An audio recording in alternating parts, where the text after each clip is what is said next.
ഗോപിയെ ആദ്യം ഒരു തവണ കണ്ടു, അതിനുശേഷം വീണ്ടും അദ്ദേഹത്തെ വഴി തടഞ്ഞ് ചോദിക്കേണ്ട കാര്യമില്ല. സംസ്ഥാന മുഖ്യമന്ത്രിയെ വഴി തടഞ്ഞ് ആരെങ്കിലും ചോദിക്കൂ? നിങ്ങളാരും പിണറായി വിജയൻ പറയാൻ എനിക്ക് താല്പര്യമില്ല എന്ന് പറഞ്ഞാൽ നിങ്ങളാരും പിന്നെ അതിന്റെ മുന്നിൽ മൈക്ക് വെക്കാൻ പോകില്ല. അപ്പൊ അത് ആ മാന്യത സുരേഷ് ഗോപിയോട് കൂടി കാണിക്കണം. അദ്ദേഹം ഒരു മന്ത്രിയല്ലേ. സംസ്ഥാന മുഖ്യമന്ത്രിയുടെ 7 അയലത്തെ അടുപ്പിക്കില്ല മാധ്യമങ്ങളെ.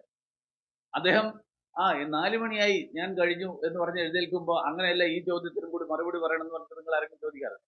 നിങ്ങൾ ആരെങ്കിലും ഇതുവരെ ഹേമ കമ്മിറ്റി റിപ്പോർട്ട് 4.5 കൊല്ലക്കാലം എന്തുകൊണ്ട് നിങ്ങൾ പുറത്തുവിട്ടില്ല എന്ന് മുഖ്യമന്ത്രിയുടെ ചോദ്യം പോലും ചോദിച്ചിട്ടില്ല ഇതുവരെ? മുഖ്യമന്ത്രിയോട് നിങ്ങൾക്ക് എടുക്കുന്ന സമീപനം വേറെയാണ്. സുരേഷ് ഗോപി ആവശ്യമില്ലാതെ പ്രകോപിപ്പിക്കാൻ പോകുമ്പോൾ അദ്ദേഹം പ്രകോപിതനാവും. മുഖ്യമന്ത്രി ഇതിനേക്കാൾ കൂടുതൽ പ്രകോപിതനാവും. മുഖ്യമന്ത്രിയുടെ മുന്നിൽ നിങ്ങൾ മൈക്ക് തട്ടിക്കളഞ്ഞിട്ടില്ലേ മുഖ്യമന്ത്രി? എന്നിട്ട് എന്താ ഉണ്ടായത്? മുഖ്യമന്ത്രിക്കെതിരായിട്ട് എന്താ ആരും കേസ് കൊടുക്കാതിരുന്നത്?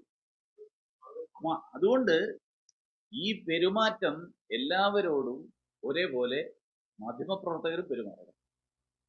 മുഖ്യമന്ത്രിയുടെ മുമ്പാകെ പഞ്ചപുച്ഛം അടക്കിയിട്ടാണ് നിരവധി മാധ്യമപ്രവർത്തകർ നിൽക്കുന്നത്. ചുരുക്കം ചില ആൾക്കാർ ചോദിക്കുന്ന ആൾക്കാരെ എങ്ങനെ CPM-ന്റെ സൈബർ സംഘം കൈകാര്യം ചെയ്യുന്നു എന്നുള്ളതിന് നിങ്ങൾക്ക് തന്നെ നിങ്ങളുടെ മുന്നിൽ തന്നെ തെളിവ്.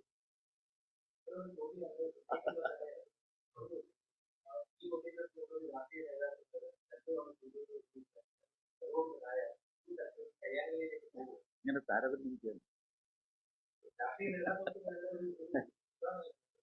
പറഞ്ഞത് രാഷ്ട്രീയ നേതാക്കൾ ഞാൻ അതുകൊണ്ടാണല്ലോ പറഞ്ഞത്, സംസ്ഥാന മുഖ്യമന്ത്രിയാണ് ഇത്തരത്തിലുള്ള മാധ്യമങ്ങൾക്കെതിരായിട്ടുള്ള അതിക്രമങ്ങൾക്ക് മാതൃക കാണിച്ചു കൊടുക്കുന്നത്. അല്ല, അതുകൊണ്ട് മുഖ്യമന്ത്രി കാണിക്കുന്ന തെറ്റിനെതിരായിട്ടും മാധ്യമങ്ങൾ പ്രതികരിക്കണം. ഞാൻ പറഞ്ഞല്ലോ, സുരേഷ് ഗോപി ചെയ്തതിനെ ഒരു വിവാദമാക്കിയിട്ട് ചർച്ച ഹേമ കമ്മിറ്റിയിൽ നിന്ന് സുരേഷ് ഗോപിയിലേക്കല്ല കൊണ്ടുപോകേണ്ടത്.